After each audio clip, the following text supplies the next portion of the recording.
Hi, this is Julie from Walden Library, and today I'm going to talk about Embase. Embase is spelled E-M-B-A-S-E and is one of our more unusual databases.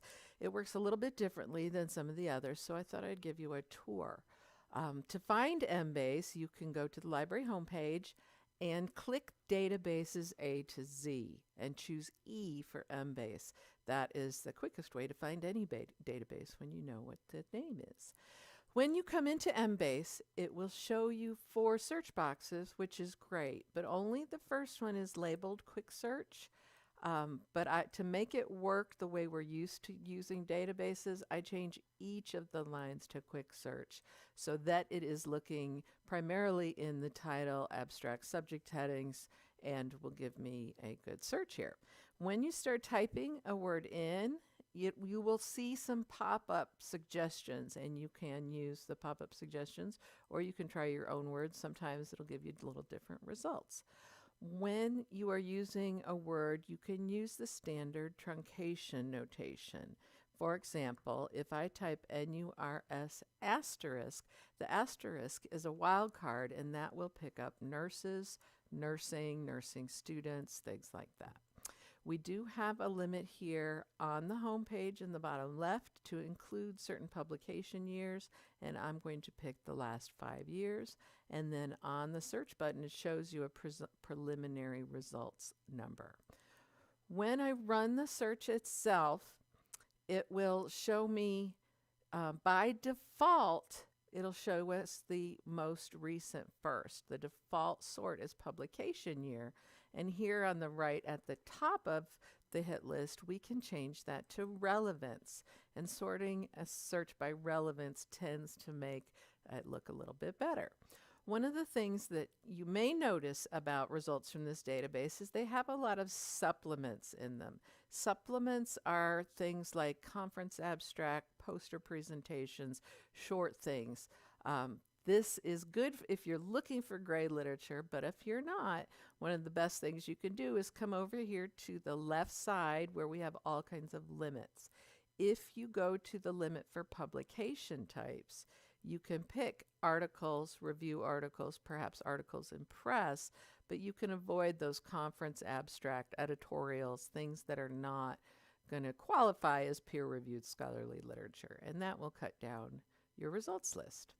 A couple of other things you can do here in the results on the left are study types. If you expand the study types bar in the left column, you can pick all of your qualitative studies, your quantitative studies. You can pick only systematic reviews if you prefer from here. But each time you pick something in your limits area, you will need to click the apply button at the top of the list to make it go. Okay. The third thing that I use quite a lot in Embase is the sources button at the very top of the results filters, because usually Embase is going to be an add-on database, a supplemental database for you to supplement your gold box or your Thoreau search. Medline is in those searches. So I can take out the Medline results from this search that combines Medline and Embase by clicking on the Embase side of the source and then clicking apply. And then notice that everything gets appended to my history here at the top of the screen. I have 22 results left. And then you can see some of these maybe journals that you haven't seen yet. And then some of them may be things that you have seen, but they just come up in a different way. So this is a great way to flesh out a literature review where you've covered the majority of the literature, but you want to see if anything else has come through. When you don't see a view full text list here, you can take the title and frequently find the article through Google Scholar. That's another way to do it. But oftentimes when there is no full text there, you will go into it and notice that it's a translated title. So the article itself might not be in English. Sometimes you just have to go into them.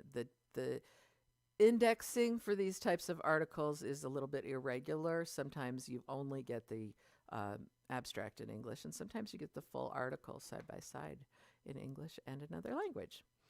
So if you have any more trouble using Embase, you can feel free to go to any library page and go up to Ask a Librarian and give us a shout by email or make a doctoral research appointment, and we will help you find what you need.